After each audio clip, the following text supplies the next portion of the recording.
ఒక ప్రశాంతమైన గ్రామంలో ఒక కష్టపడే తండ్రి అలసత్వం గల కుమారుడు నివసించేవారు. ప్రతి ఉదయం పక్షులు చిలకరించేవి, పొలాలు పచ్చగా మెరిసేవి, సూర్యకాంతి మృదువుగా భూమిని తాకేది. తండ్రి ఉదయాన్నే లేచి తన పనిముట్లను తీసుకుని పొలానికి వెళ్లేవాడు.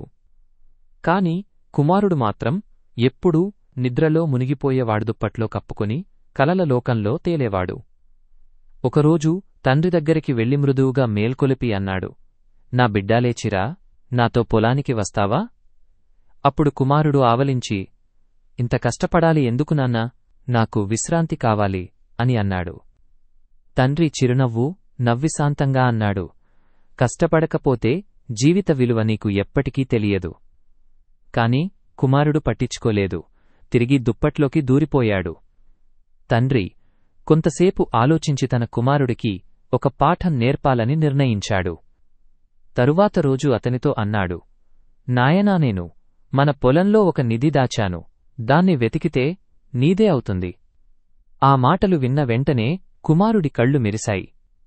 ఆతురంగా కుదురుకోలేక గొయ్యి తీసుకుని పొలానికి పరుగెత్తాడు.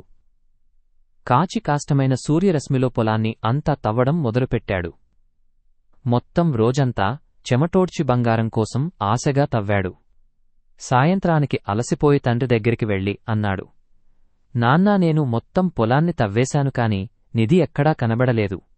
తండ్రి నవ్వుతూ అన్నాడు, ఆతురపడకు బిడ్డా, ఇంకొన్ని రోజులు వేచి చూడు, నీ కష్టానికి ఫలితం కనబడుతుంది.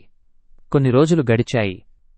ఒక ఉదయం కుమారుడు చూశాడు, తాను తవ్విన పొలం మొత్తం పచ్చగా మొక్కలతో నిండిపోయింది. ఆనందంతో పరుగెత్తి తండ్రి